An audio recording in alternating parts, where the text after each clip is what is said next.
What's up, YouTube, and welcome to Codename Scream. I'm that horror guy. And I'm Mel. And we just finished a series, so we're back to it. That being said, it's always the little palate cleanser now. We're above water this We're time. above water, finally. And if you don't understand what we're talking about, we just covered an entire series of horror based around water called Hydrated with Horror. And you can check it out. There'll be a link here at the end of the video for you to check it out, or just, do your due diligence and look at it.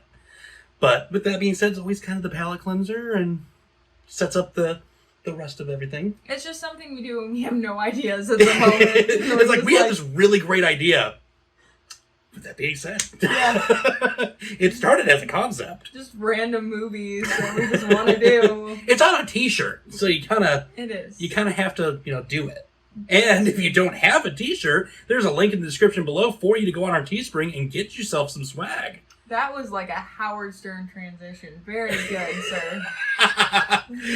Wow. I don't know how I feel about that. That was... I love Howard. I don't know. Yeah, I mean, I don't know if I should, how I should feel at this second. I'm just saying, he's good at transitioning. Oh, no, he's segueing. good. I just didn't think I had, wow. You got good segues. Not riding a Segway. No. I feel good. I'm flattered right now. So, anyway. A very long monologue off to the side now. What are we doing today? We're doing Friday the 13th. There's really nothing else to say about that. We can be done with this. No, I'm kidding. Yeah, kind of. End video. Okay, well, kind of. And we're going to just say off the bat that we're kind of going to spoil this one because... Yes. If you haven't seen this and you're a horror fan, shame on you. So... you can just pause this and go watch it if you haven't, but I'm pretty sure you have it. We're kicking it back to OG days of this channel, where we spoiled everything. Yeah. I'm not going to give you the entire synopsis. That takes too long, and it's way too hot in here. It's a hardcore Henry on this one. Yeah.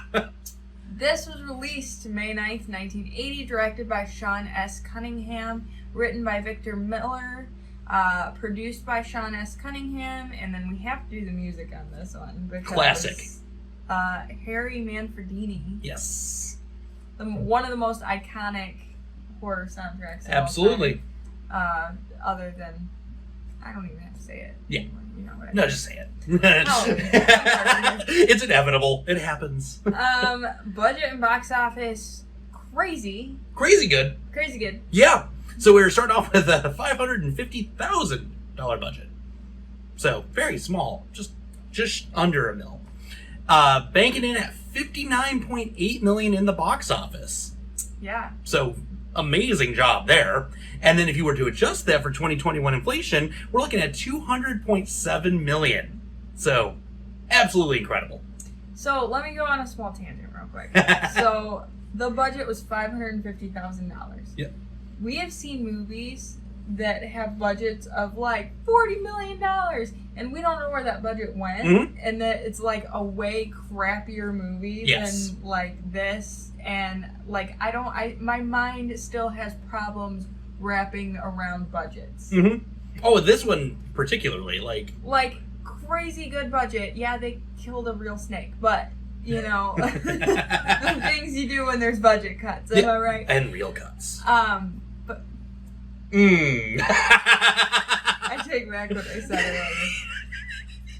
I don't understand. How can you do this with $550,000 and then you go and do someone in the same room in the dark the whole time and had a $40 million budget? Right. I just don't understand. But that's my this one you can actually see they used their $550 very very well. This looked like a movie with millions of dollars. Well, and then you look back on those times, late 70s, early 80s, those directors didn't have the money, and they made sure to use it and show what you can do with that to prove that, hey, if you were to give me an extra $500,000, give me $1 million, I can give you an even better film. Yeah. So it was always. I don't think that they do that anymore. So we're saying the problem is Hollywood's just handing out money. Yes, big time. Yeah, Hollywood now is just kind of, here you go and do your thing. There's no proving ground really anymore. Right. Then it was a huge proving ground, and this was a new concept for the most part. At this point you got to think in 1980. At this point, 60s was Psycho. Right. So we'd only had this for just shy of 20 years. Right. And Halloween and Black Christmas is what really kind of jump-started the whole genre.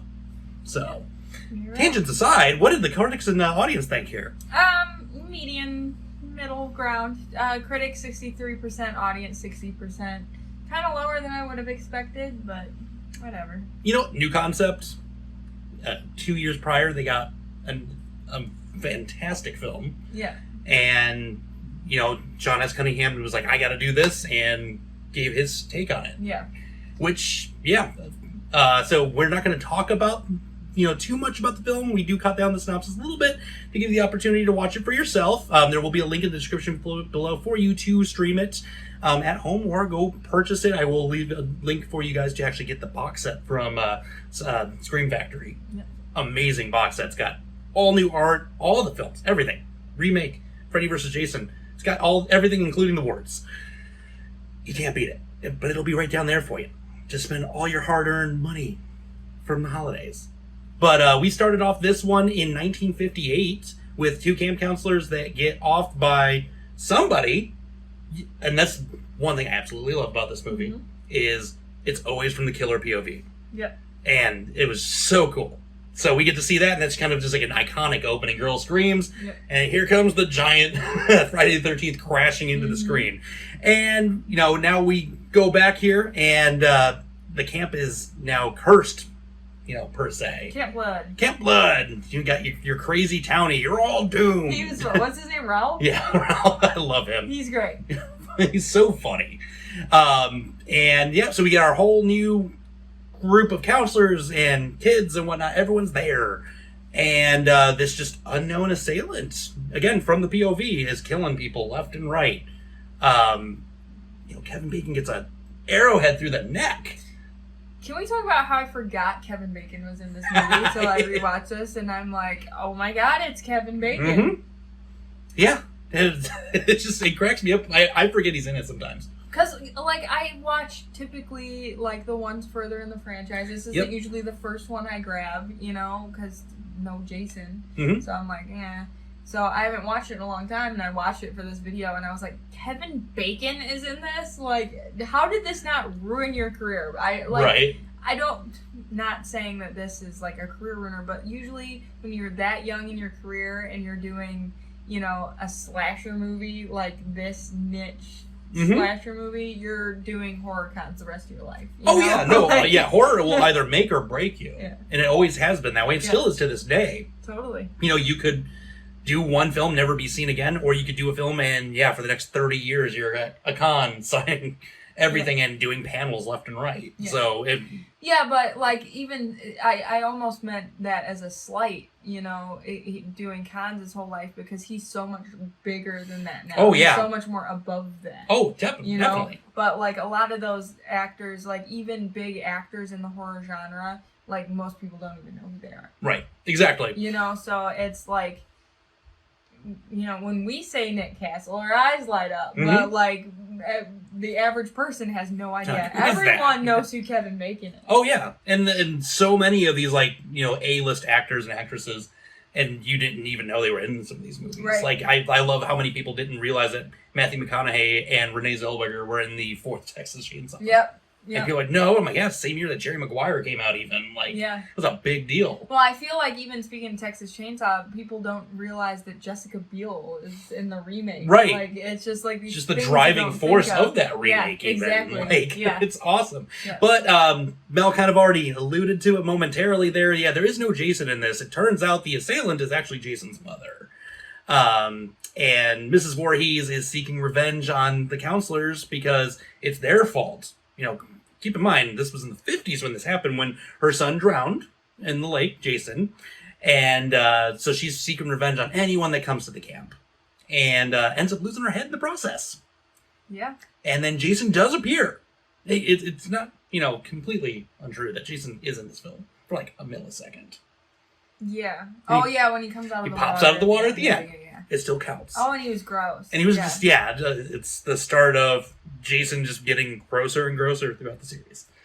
But, so that's pretty much where we leave off as far as the synopsis side is concerned. I'm going to do another tangent real quick. Okay, let's do it.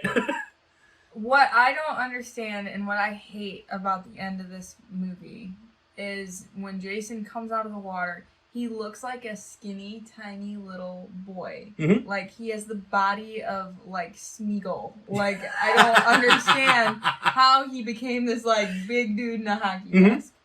Well, I actually wanted to kind of piggyback on that as well, because the next film in the series, he's a fully grown man. And if he's dead,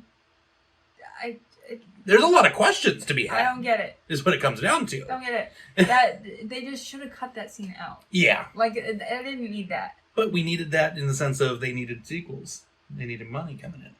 But it could have been, like, something else. Like the water bubbling. Like someone breathing. Oh, yeah. Or going to have a Carrie moment with, like, an arm going to pop out of the water. Yeah. And, I didn't need Gollum floating around in the seaweed. You know, that was just... And then... He was pulling his Precious into the water with him. Like.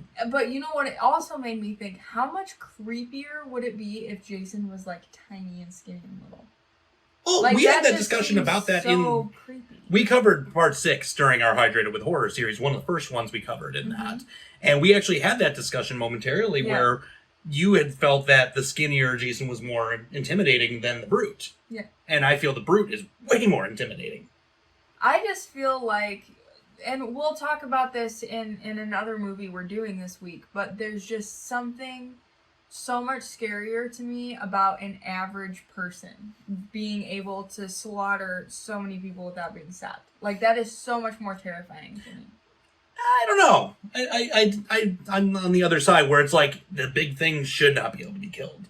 But if he's a human person, he is able to be killed. It's like when you're walking down the street and you see like this big old buff dude walking down the street, you're like, yeah, that dude could probably kill me. But I can't take him. The fact that, like, what if there's like this little like nerdy tiny dorky dude that's like 4'7" and, you know, 200 pounds, 20 pounds, whatever. I don't know what I'm saying. But, like, wouldn't it be so much scarier to you that that guy would be unstoppable? Because that means, like, anyone smaller than you could be unstoppable. So it makes the possibility of tiny murderers endless. No, because, like, I just see that. It's like, if it's a guy we know we can take, why would I be scared? Leprechaun, case in point. Yeah, kick the little guy and keep moving. Like, kick him over. He killed so many people. He was like an unstoppable force. And everyone didn't realize a quick Chuck Norris to the side of that little guy's head, and it would have been all over. Or Chucky, even. Like, you tell me you couldn't pick the damn thing up by the hair and throw it in the fire and call it a day? No. But when, you know, crashing through the door, you know, oh yeah, it's Jason. Oh, hell yeah, no. Like, that is way scarier. I don't know. Way scarier. Let's test this theory. We will get some of our friends. We'll get Kristen. Okay. And then we'll go grab Goat from Codename Reaction. Okay. And we'll have them both crash through a door. Who's going to be scarier? Kristen, because I know I can outrun Goat. Well, I guess we're going to find out here soon enough, right? But we do have some facts along the way we're going to sprinkle in here for you guys. So, I always like to tell you, I say this at every video, how long the movie took to make. Because it's either completely unreasonable or like, damn, that was quick. Yeah. This one's just median 28 days. That's how long a movie should take to make. That's a fair, nice round number. Yep. And the movie was shot at Camp Nobi Bosco. Nobi Bosco. Nobi Bosco in New Jersey, and it's still a functioning camp to this day. And they actually have a wall there with memorabilia. See, that's awesome. So that's pretty cool. It's nice that, like, you see that even, like, with the Scream House. Mm-hmm. You know, like, places like that where they, like, now it's a B&B. Right. It's cool that they, like, embrace the fact that, yeah, it was, in fact, shot here. It wasn't done on a studio. Or it still exists, even. So, if I was, like, owned a house like that was in either, like, a true life crime, like an Amityville horror house, or like, a fictional thing like this, I would embrace it because I feel like that makes people a lot more respectful when they're like, because if you think about a lot of these people that have acquired these houses over the years because they just want to live in it and they're like, get off my lawn. It becomes like the unobtainable, right? You know, and then that makes people just lose their minds and sneaking onto your property at when 3 in the morning. When they think they can't do it, they'll do right. it. But if you're welcoming them open arms, right. then they'll just go about their day. Yeah. So because that's part of the fun. Exactly. You're trespassing. Exactly. We do not condone it.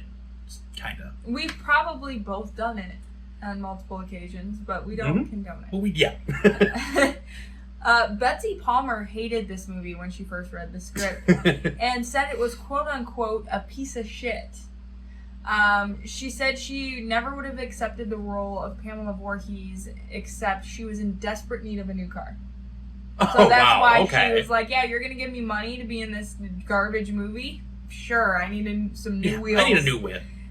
She changed her mind about the movie since. Oh, I would hope so. Because that probably bought her many a car. Well, see, that's what brings up the question. Did she change her mind because she's like, oh, this gave me money, so now I love it? Or did she see the final product and actually be like, okay, it's a good movie? That's a fair point. Don't know. Like, do you genuinely enjoy it because of what you did, or do you enjoy the monetary gain from it? Yeah. Could be both. You know? I mean, I'm not going to lie. If I read a script, I was like, but then 20 years later, I'm still raking in money from it. Yeah. I would probably love any piece of shit at that point. Right. This is interesting because it involves one of my favorite behind-the-scenes movie people of all time. Most of the cast and crew stayed at a local hotel, but a few of the dedicated stayed actually at the camp, one of them being Tom Savini. Phenomenal special effects wizard. And, like, just all around, like, creepy dude. Yeah, very creepy dude. He's done acting that roles that are... It's just, wow. Yep. But no, you can't deny it. Probably the best ever. Absolutely. Ever. Yeah. Whenever you think of special effects, that's the first person you think of. Is And, like, I'm going to go on a mini rant here for a second. Go for it. It was inevitable we were going to talk about Tom Savini. Mm-hmm. But let's talk about how crappy, though, that Slipknot mask he did. He did milk crate face. Yeah. When I heard Tom Savini was doing Corey Taylor's mask for Slipknot, I lost my mind. I'm like, oh my god. Like, this is going to be incredible. And then we got milk jug face. So, did we ever establish whether Corey Taylor was like, this is what I want? Or he was just like, no, we never. Go nuts? Yeah, we haven't really gotten to that point yet. I haven't bothered to look because I'm like, because I wonder if, like, he was like, hey, Tom, make me look like one of the dudes on the side of the milk jug. Yeah. Like, you know, the missing people that are, like, always really creepy. Yeah. But then he made him an actual milk. I would have believed if you had told me that Tom Savini made the Volume 3 mask. Oh. I would have believed you through and through. Yeah. Like, 100%. Yeah. But, yeah, man's work is impeccable. And I loved what even he did with Texas Chainsaw Massacre. Yeah. Like, phenomenal. I don't think there's anything he's done that I haven't liked except that dumb Corey Taylor mask. Yeah, that's the only thing. But Corey Taylor's also kind of, like, not the brightest bulb in the package, so he could have been like, yeah, man, I want it to look like this, and then he just gave him what he wanted. The world we don't know. You can edit that out. It's sticking out. Hold on. Okay, and if you don't want to edit it out, I'm going to tell you what I'm doing. I have to sit on pillows because I am a very short person, and the tag to the pillow is showing. Yeah, I don't know. Tom Savini is the greatest of the great. Mm-hmm. I don't really have a bad word to say about him. So what? He made a crappy Slipknot mask. Yeah, it's kind of like, who cares at this point, because everything else is done as gold. He has like a school, for God's sake. Right. You know? Like, I still had to just get my moment where I was like, hey, you know what, though? What the hell? Yeah. Come on. Yeah. Anyways, I digress. Almost every part of the set was already there, which, I mean, makes sense because it's just a camp with camp stuff in it. Right. And not much was changed, but the only set they had to build was the bathroom. So, interesting. Was there no bathroom? Or was the bathroom, like, super gross and they didn't want to clean it, and so they just, like, let's probably make a new one? If it's a functioning camp, it's probably really nasty. Yeah. I don't know. I don't know if you've ever been to a campsite bathroom, but it's... I have. Yeah, it's not And pleasant. now I'm getting it. Yeah. Yep. The famous whispering voice you hear through the score is the voice of the composer. Yep. Harry Manfredini. Yep, that was always my most, like, interesting fact I've always looked into. Yep. And I feel like that was such a risky thing to do because it's borderline hokey. Mm-hmm. There's like this line here, and it's like super hokey and then super rad, and it kind of like straddles the line, but like it's like, yeah, it's cool. Yeah, and it's so iconic. Yeah. Like, it was the driving force for the remainder of these films, and continues to be. Yeah. Like, people that don't even watch these movies know that. Exactly. Yep. And that's a testament to him as a composer. Yep. And taking creative liberties. Yeah.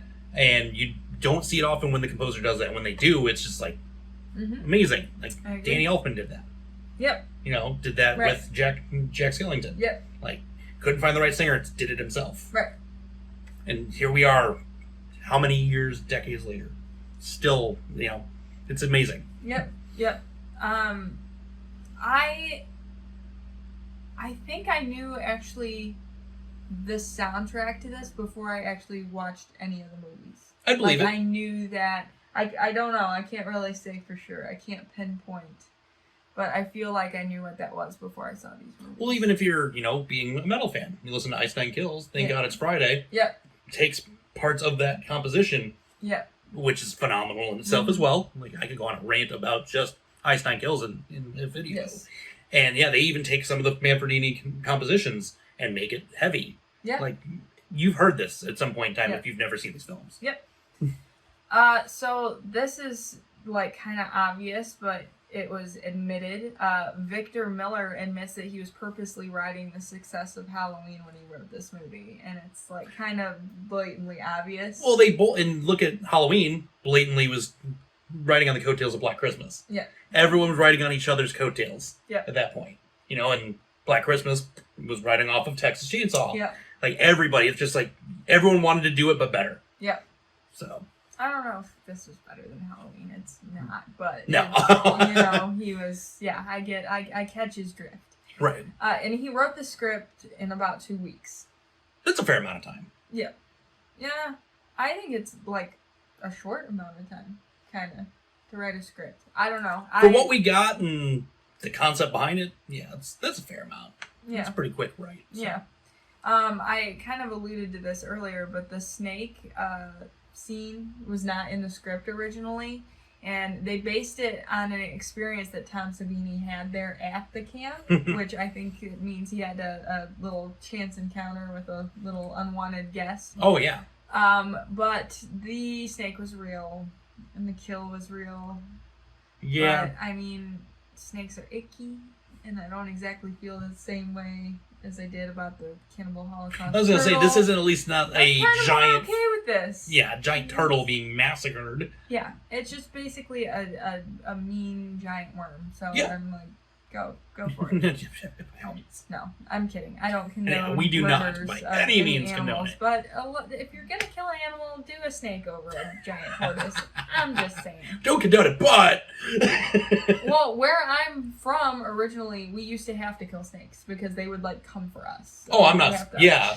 We didn't really have any choice. Yeah, I'm kind of from the sticks, so I've encountered some black snakes in my time.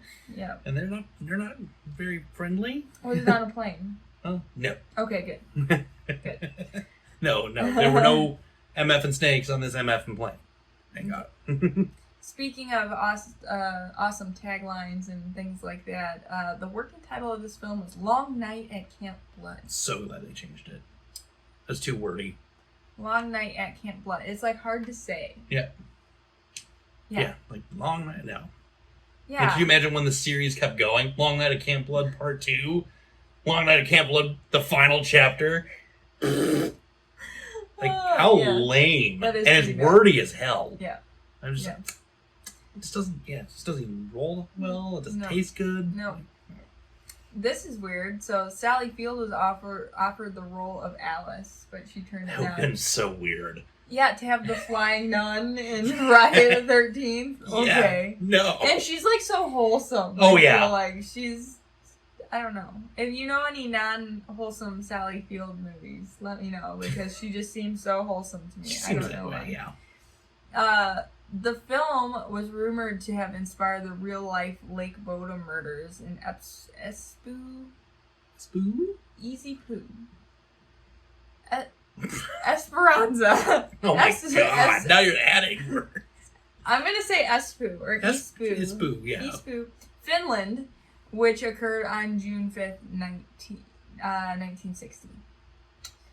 So yeah, it was supposedly inspired by those murders. Okay. Did I say that? You said it backwards initially, but yeah, it inspired a future. The future inspired a past event. This is like us, alluding to our videos that we don't shoot exactly until after. So this was based on supposedly based on the Lake Bodom murders. Which Lake Bodom just makes me think of children. Children. I was like, all I hear is needle 24/7 in my head. Yeah, exactly. Yeah, Lake Bodom. Yeah, but yeah, this one I so much enjoy this film. Oh yeah, me too. You can't not. It was one of the bigger twists in horror at the time. Yeah. And it's not like a great movie by any means. No. It's whatever. It's something that it's predictable. You predict what's gonna happen the entire time. Yeah, there's little twists in there, but a kill is happening and when it's gonna happen and who's next. You can even kind of pick out who's next. They always kind of the music tone goes into play. Yeah. They kind of focus on somebody particularly. But it is one of those comfort movies. It's just like one of the old standbys. Definitely not my favorite in the Friday the 13th series. Far from. By any means. Far but also not my least favorite. It's just it's fine. Yeah, it's there. It exists. But I love it just for the nostalgia 80s slasher. Yeah. That's why we love it. And it wasn't even my first one for me. Yeah. I watched the fourth one first, and then it was like, oh, there's 3 more before this. I watched whatever we just watched first. The sixth one? Sixth one. Yeah. Well, and the reason I watched the fourth one first is this was when VHS was still able to be rented at a video store, 40 and forever ago. So, for those born after 2000, a VHS is a thing about this big. Yeah. And it's like, I sort of say it's like a giant cassette, but you don't know what a cassette is. Yeah, you don't know what that is. It's something we used to have to push into our TV and rewind. Yep. And if you didn't rewind, you got fined. Yep. It said, please be kind, rewind. Yep. Yeah, but, so, back, when I was renting these videos, these prehistoric things, they only had the fourth one in at the time. Mm-hmm. The fourth and the back half. And I was like, oh, I'll just grab this one. It's close. And then come to find out, I was like, oh, wait, there's 3 more. I was like, well, now I gotta wait. And that was another thing you had to do. You had to wait for the other jackass to hopefully return it. Because there were times where they didn't. And then now you're gonna have to go to a different video store to even find it. Mm-hmm. But you know what? These are movies that, you don't really have to watch in order. No, not at all. By any means. And I was saying that when we did 6, is you don't have to really follow. It doesn't matter. The only ones that really kind of follow each other, per se, is the third going into the fourth. But even still, you could still watch those switched, and it would still make sense. Yeah. It doesn't matter. And I feel like this is one of the only slasher franchises where every movie in the series is that way. It could be its own standalone.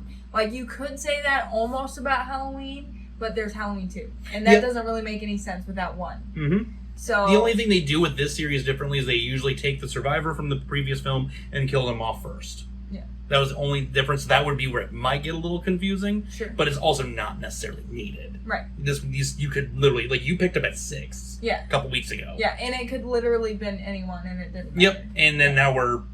And granted, 6 was kind of the revitalizing the series again. Yeah. So, in a sense, you kind of watched the first one again, but in a weird way. I don't know. He gave me the box set of these, and I've just been plowing through them. Oh yeah. So. Nope. I went and did some pre-Black Friday shopping and found a new version of the box set. I was like, I gotta have it. And the great thing is, when he gets something new that he already owns, I get the hand-me-downs, and it's like Christmas. Yep. But it works out. I know it's going to a good home. It'll be taken care of and be well loved. Not above hand-me-downs. Yep. Believe me. And I'm the same way. I usually I get it from another faction and another side of things. But yeah, no, I was like, I have to have this. And I was like, but I already own these. I can't justify. We have some movies in our schedule here. So why not?